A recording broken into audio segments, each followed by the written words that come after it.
Go ahead, take some. It's warm. Thank you, sir. We are so hungry. April 1945. A muddy prison camp near Koblenz, Germany. 34 German women sat on wooden benches. Their uniforms were torn. Their faces were hollow. They had not eaten a real meal in weeks. Then an American soldier walked up and handed them something yellow. Corn. Grilled corn cobs dripping with butter. The women stared in horror. One of them whispered, "They are feeding us pig food." Another said, "This is what animals eat." They refused to touch it. They pushed their trays away. Some women looked like they wanted to cry. But here is the strange part. Within 1 hour, these same women were laughing. They were licking butter from their fingers. They were asking for more. What happened in that 1 hour? What made them change their minds so quickly? And why did a simple cob of corn shatter everything they believed about their American enemy? This story is not in your history books, but it is true. It is a story about war, about food, and about the moment when two worlds collided over a dinner plate. Stay with me until the end, because what these women discovered will surprise you. And what they carried home after the war, that will change how you think about enemies, about propaganda, and about the power of a shared meal. If you love real stories from history, hit that subscribe button right now. Help us bring more forgotten stories like this one to life.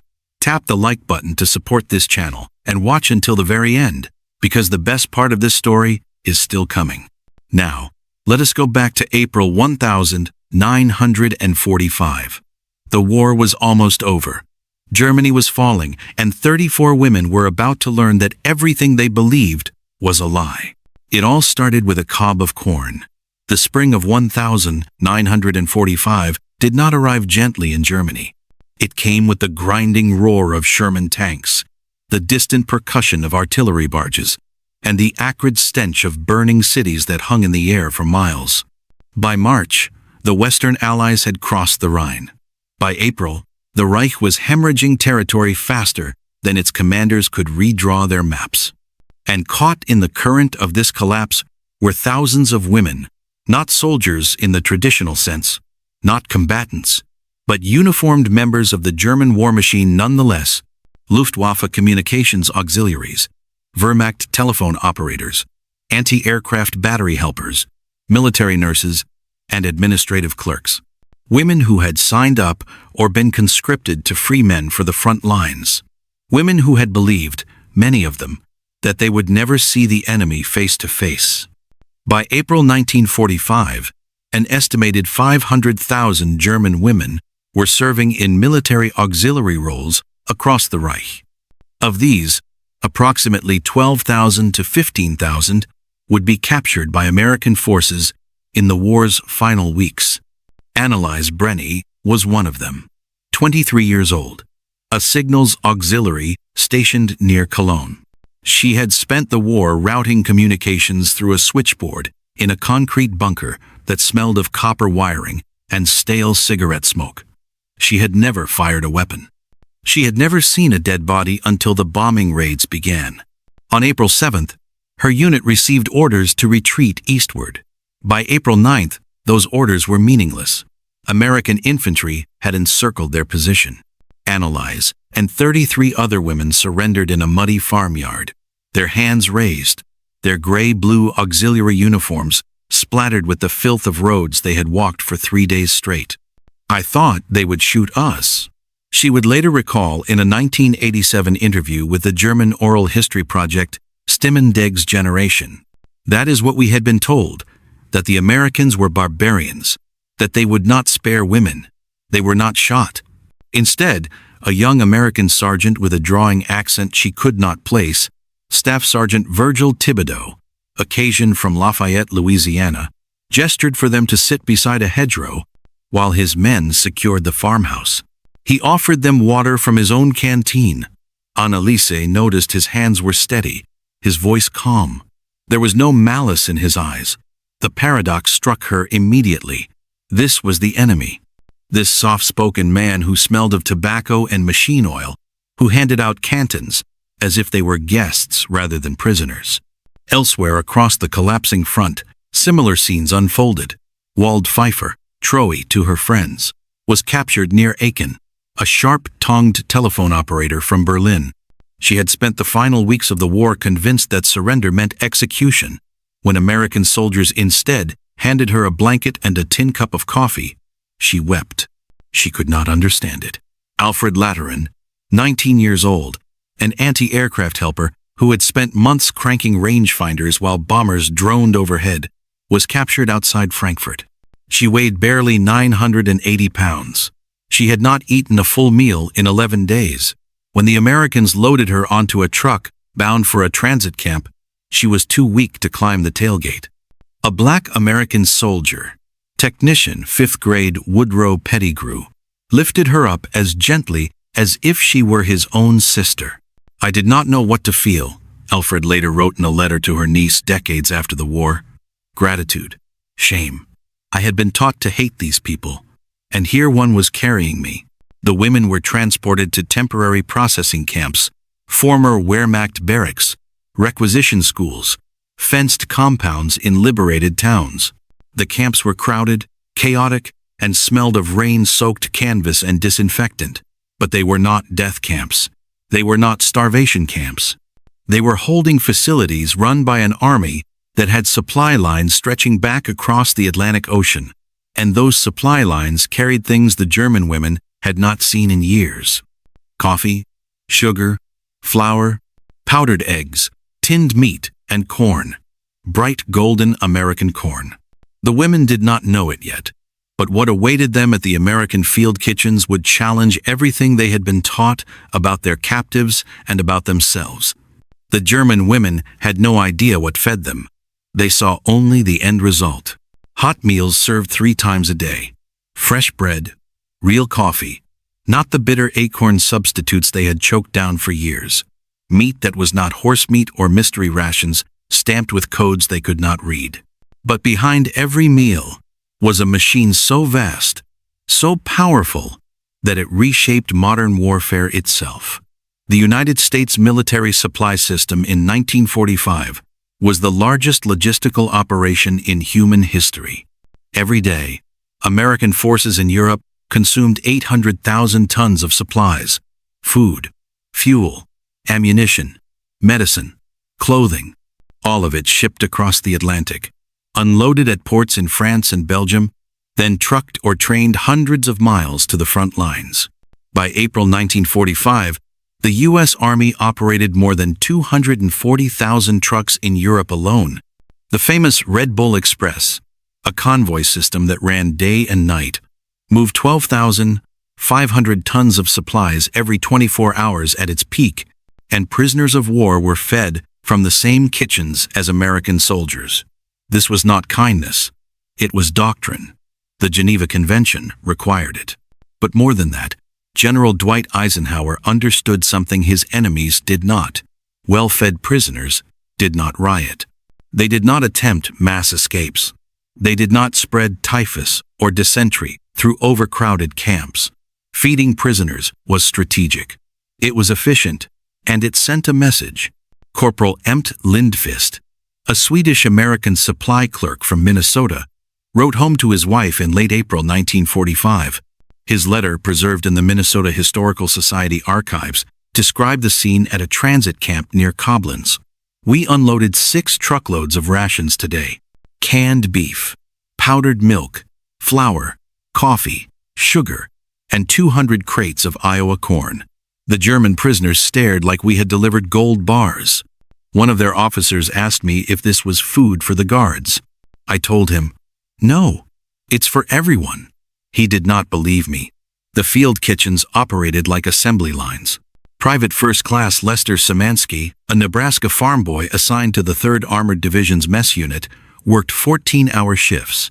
He and his crew could feed 1,200 men in under 2 hours. Breakfast was powdered eggs, toast, coffee, and canned fruit. Lunch was stew or hash. Dinner was meat, potatoes, vegetables, and bread. And the German PS received the same rations, not smaller portions, not leftovers. The same food cooked in the same pots, served on the same tin trays.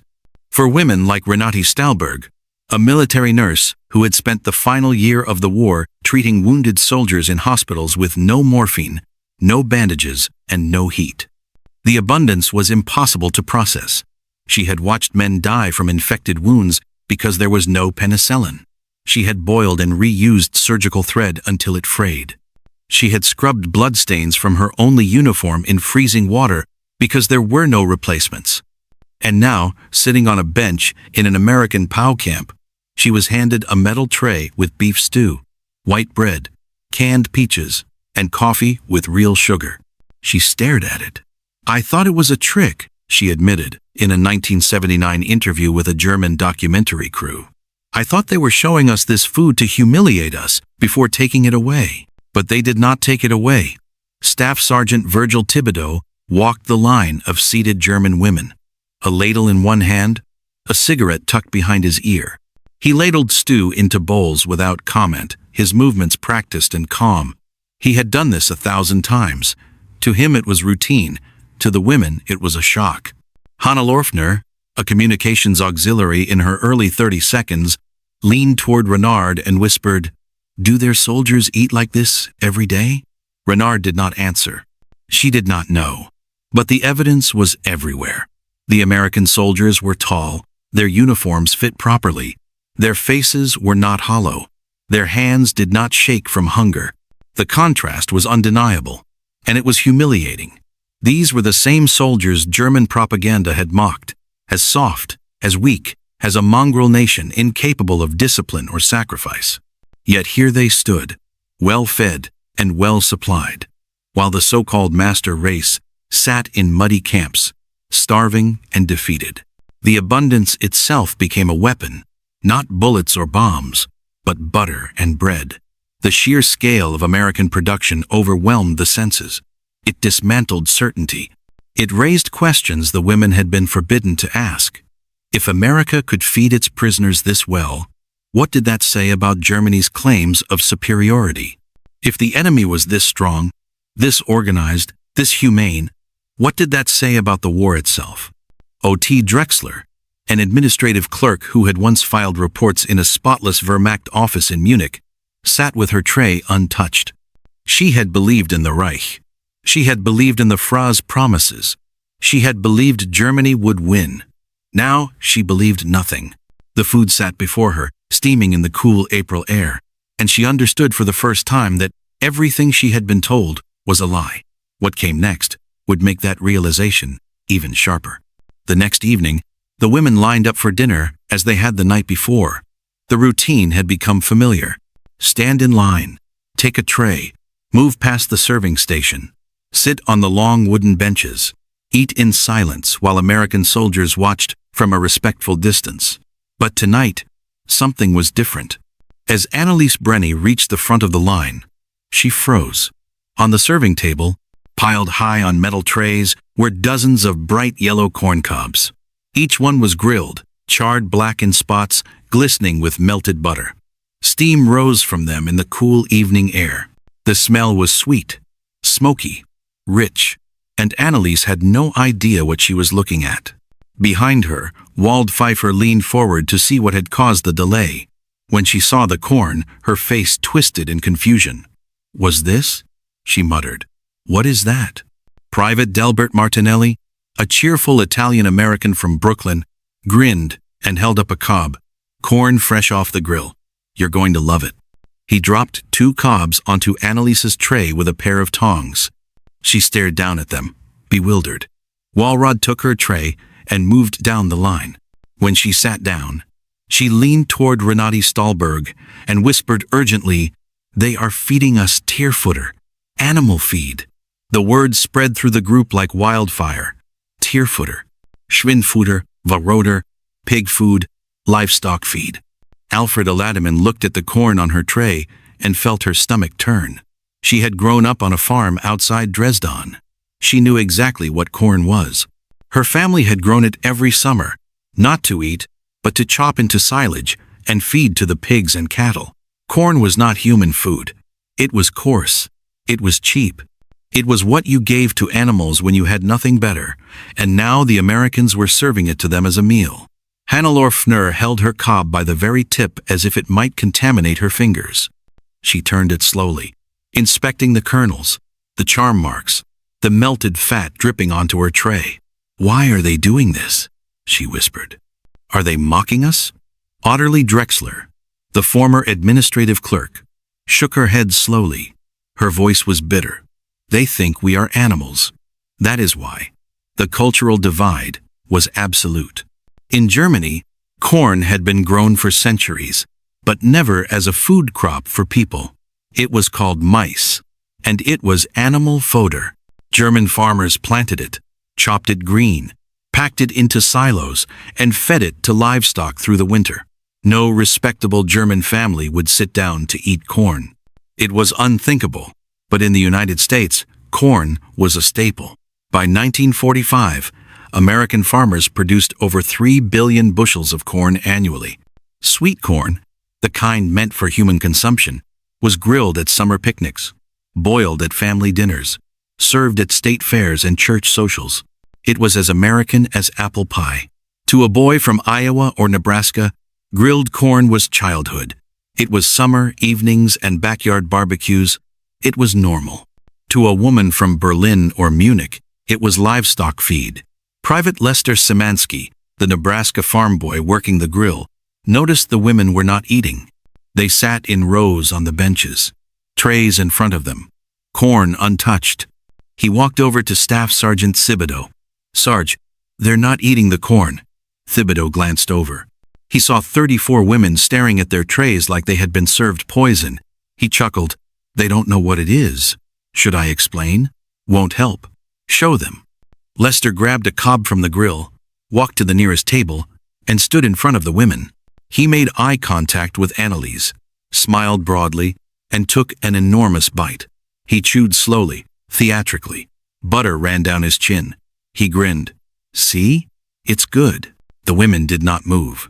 Anneliese looked at Waltraud. Walrod looked at Renate.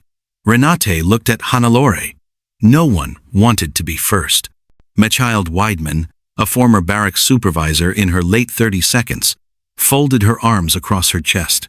"I will not eat pig food." Elfried, the youngest, stared at her cob. She was hungry. She had been hungry for months, but the idea of eating animal feed, of lowering herself to that, made her throat tighten. Across the compound, Corporal EMTT Linkst watched the scene unfold. He had seen this before with other German PS. The shock, the refusal, the stubborn pride. He pulled out his notebook and wrote a single line. "They think we are feeding them livestock rations. They have no idea this is what we eat at home." The corn sat on the trays, cooling in the evening air. The butter began to congeal. The charm marks no longer steamed, and still no one took a bite. The American soldiers exchanged glances. Thibodeau shrugged. "Leave them be. They'll eat when they're hungry enough." But hunger alone would not be enough to cross this divide. What it would take was something simpler, something human. Curiosity. The evening air grew cooler. Shadows stretched across the camp as the sun dropped behind the tree. The women sat on rough wooden benches, their metal trays before them, the yellow corn cobs growing cold. Nobody moved to eat. Anneliese Brenny held her tray on her lap. She could feel the warmth fading from the corn. The butter had begun to harden into pale streaks across the kernels. The smoky smell still drifted up to her nose, sweet and unfamiliar. She was hungry, desperately hungry. For months, she had survived on watered-down soup, stale bread, and whatever scraps she could find. She had eaten turnips, so rotten they made her gag. She had chewed on dried peas until her jaw ached. She had gone days without anything solid in her stomach, and now real food sat in front of her. But it was corn, animal feed, pig food around her. The other women whispered in German. Waldpfeifer shook her head in disgust. "I would rather starve." Mecht Witterman pushed her tray away. "This is an insult." O.T. Drexler stared at her corn with cold eyes. "They are treating us like livestock." Only Alfred Latterman said nothing. She was too hungry to speak, too hungry to care about dignity. She stared at the corn like a starving dog staring at a bone. Across the compound, the American soldiers finished their own meals. They ate the same corn, the same rations with no hesitation. Private Lester Shemansky gnawed on a cob while laughing at something Private Martinelli said. Staff Sergeant Thibodeau wiped butter from his chin with the back of his hand. They were not pretending. They genuinely enjoyed this food. Annalise watched them carefully. She thought about the war, about the speeches, about everything she had been told. Germans were the master race. Americans were primitive, uncultured, inferior. They were mongrels who ate garbage and could not build a civilization. Yet here they were, strong, healthy, well-fed, and here she was, starving, defeated, sitting in the mud. Who was inferior? Now the question burned in her mind. She looked down at the corn again. The kernels gleamed in the fading light. The char marks from the grill made patterns across the surface. It did not look like animal feed. It looked like food, real food. Her stomach growled loudly. Walrod glanced at her. Annalise made a decision. She picked up the cob. It was heavier than she expected, slippery with butter. She brought it to her lips. Then she stopped. What if she was wrong? What if it tasted like cattle feed? What if the others laughed at her? She thought about her grandmother who had taught her that corn was not fit for people. She thought about her mother who would have been horrified to see her daughter eating from a pig trough. But her grandmother was not here. Her mother was not here. Only hunger was here. Annalise closed her eyes and bit down. The taste exploded across her tongue. Sweetness. Rich, natural sweetness, unlike anything she had experienced in years. The kernels were tender and juicy, bursting with flavor as she chewed. The butter added a creamy richness. The char from the grill gave it a smoky depth that made her mouth water for more. Her eyes flew open. This was not pig food. This was delicious. She took another bite, bigger this time, then another. She could not stop herself. Walrod was staring at her. "What are you doing?" Annalise did not answer. She kept eating. Walrod watched for a long moment. Then slowly she picked up her own cob. She sniffed it suspiciously. She touched her tongue to a single kernel. Her eyebrows rose. She took a real bite, chewed, swallowed. "My God," she whispered. "My God." Within seconds, others followed. Alfred grabbed her corn and devoured it, like she had not eaten in months. Renette Stahlberg took careful, measured bites, savoring each one. Hannelore Fichtner ate with tears running down her cheeks. Tears of relief, of exhaustion, of shame. Even Meekhild Wiedermann, who had pushed her tray away, quietly pulled it back and began to eat. Only Eudeli Drexler hesitated. She watched the others for a full minute. Then, without expression, she lifted her corn and bit into it. Her face did not change, but she finished both cobs without stopping. The compound fell quiet, except for the sound of chewing. Private Martinelli nudged Lester Szymanski. "Hey, look, they're eating it." Lester grinned. "Told you would." Staff Sergeant Thibodeau lit a cigarette and watched the scene with quiet satisfaction. Same thing happened with the last group. Germans always think corn is for pigs. Then they taste it. He exhaled smoke into the evening air. Give them an hour. They'll be asking for seconds. He was right. Before the sun fully set, Alfredi walked back to the serving line. She held her empty tray and pointed at the remaining corn. Her eyes asked the question her words could not. Private Martinelli loaded 2 more cobs onto her tray. "Eat up, sweetheart. There's plenty." She nodded gratefully and returned to her seat. Annalise watched her go. She looked down at her own empty tray, her fingers sticky with butter. For the first time in weeks, her stomach was full. For the first time in months, she felt something like hope. A simple cob of corn had done what no speech, no order, no propaganda could do. It had begun to change her mind about the enemy. The days that followed were different. Something had shifted in the camp. It was not obvious. The barbed wire still stood. The guards still patrolled. The women were still prisoners, but the tension had eased. Meals became moments of quiet connection. The women no longer approached the serving line with fear or suspicion. They came with empty trays and left with full stomachs. Some even nodded at the American cooks. A few attempted small words in broken English. "Thank you. Good. More, please." The Americans responded with smiles and extra portions. Corporal Empt Linkfist noticed the change first. He had been stationed at POW camps before, processing captured Wehrmacht soldiers and SS officers. Those men had been sullen, hostile, defiant even in defeat. These women were different. They were tired. They were broken, but they were not angry. Lindfist wrote in his journal on April 20th, 1945. "The German women have stopped treating us like enemies. I do not know when it happened exactly. Maybe it was the corn. Maybe it was the coffee. But something changed. Yesterday, one of them asked me about my family. She wanted to know if I had children. I showed her a photograph of my son. She smiled and said he looked healthy. That was all, but it felt like something important." Food became a language both sides could speak. Staff Sergeant Virgil Thibodeau understood this instinctively.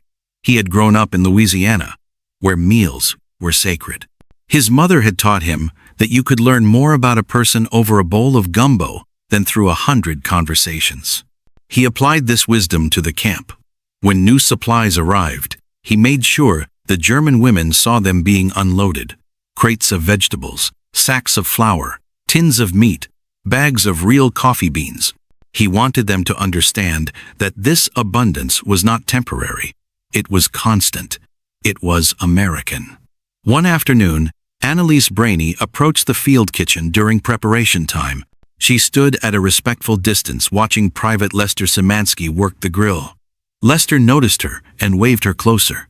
She hesitated, then walked over. He pointed at the corn lined up beside the grill, then at the fire, then made a rotating gesture with his hand. She understood he was offering to teach her. For the next hour, Annalise learned how to grill corn, of the American way.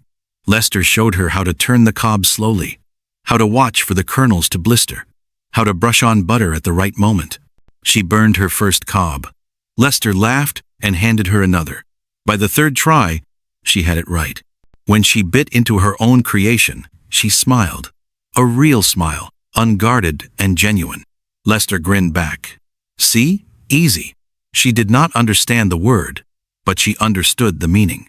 Similar scenes played out across the camp. Renate Stahlberg, the military nurse, began helping organize meal distribution. Her medical training had taught her efficiency and order.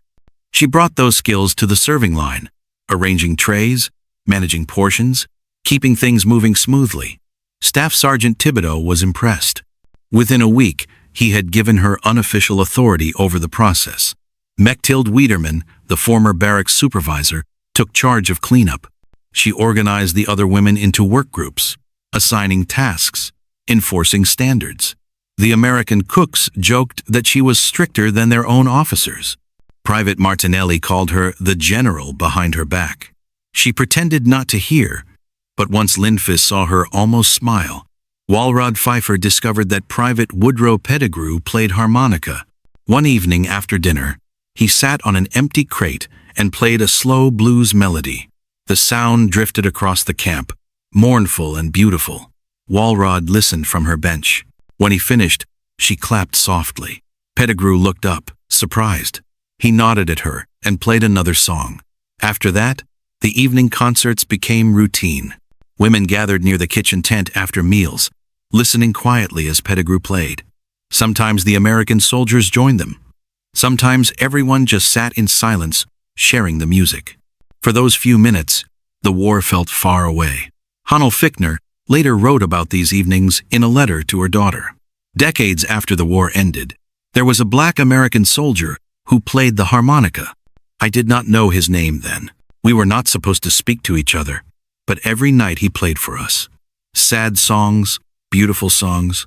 I think he was homesick just like we were in those moments. I forgot he was the enemy. I forgot I was a prisoner. We were just people listening to music together. The propaganda had said Americans were cruel.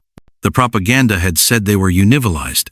The propaganda had said they would show no mercy. But the evidence was in front of the women every day. Hot meals, clean water, medical care, music, humanity. O.T. Drexler, who had once believed every word the Reich told her, sat alone one evening and wrote a single sentence in her notebook. Everything I was taught was wrong. She underlined it twice. The corn had been the beginning, but the truth went deeper than food. These women were learning that their enemy was not a monster. Their enemy was human, and that realization would stay with them long after the war ended. The war in Europe ended on May 8, 1945. Germany surrendered. The guns fell silent. The killing stopped. But for the women in the transit camp near Koblenz, liberation did not come immediately. They remained prisoners for several more weeks while the Allies sorted through millions of displaced people, refugees, and captured soldiers. During this time, the routines continued. Meals were served, corn was grilled, coffee was poured. The women worked alongside the American cooks, helping where they could, filling the empty hours with useful tasks. Then, in late May, orders came. The women would be transferred to British and French custody for final processing. From there, they would be released to return home. Home? The word felt strange now. What home? Germany lay in ruins. Cities that had stood for centuries were piles of rubble. Factories were destroyed. Farms were abandoned. Millions of people wandered the roads, searching for family members, searching for shelter, searching for food. The Germany these women had left no longer existed. On the morning of their transfer, the women gathered their few belongings and lined up near the camp gate. American trucks waited to take them to the next processing center. Staff Sergeant Virgil Thibodeau stood by the gate, watching them prepare to leave. Anneliese Brenny walked past him. She stopped for a moment. They looked at each other. She did not know enough English to say what she felt. He did not know enough German to respond. But words were not necessary. She nodded. He nodded back. Then she climbed into the truck. Private Lester Szymanski handed out small packages to the women as they boarded.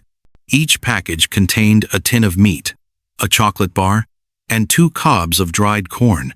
For the road, he said, grinning. Most of the women took the packages with quiet thanks. Some clutched them tightly, as if holding something precious. Alfred Latamian looked at her package, and then at Lester. Her eyes were wet. Dank, she whispered. Thank you. He understood that word. You're welcome, kid. Take care of yourself. The trucks pulled away. The women watched the camp disappear behind them. None of them knew what awaited them in Germany, but all of them carried something with them. Memories. The journey home was long and difficult. The women passed through destroyed cities and burned villages. They saw bodies still lying in the streets. They saw children begging for food. They saw old men digging through rubble with their bare hands. This was the Germany that Hitler had promised would last 1,000 years. It had lasted 12. When Anessa finally reached her hometown near Cologne, she found her family's apartment building destroyed. A British bomb had hit it in February. Her mother and younger sister had survived by hiding in the basement. Her father had not. She did not cry. She had no tears left. But that night, sitting in a temporary shelter with her mother, she told the story of the American camp. She described the food, the abundance, the kindness of the soldiers, and she told her mother about the corn. They grilled it over open flames. She said it was sweet and soft, nothing like what we feed to pigs. It was delicious. Her mother listened in silence. I do not understand, her mother finally said. Why would they treat prisoners so well? Anneliese thought about Corporal Lindekes' answer. Because it was right. Similar conversations happened across Germany in the months that followed. Women who had been held in American camps told their families what they had experienced. They described the rations, the medical care, the respect they had received. Many families did not believe them at first. The propaganda had been too strong. The lies had gone too deep. But the women insisted. I was there, Renate Stahlberg told her brother when he questioned her story. I saw it with my own eyes. I ate their food. I worked in their kitchen. They treated us like human beings. Slowly, the truth spread. American occupation forces distributed food aid throughout their zone.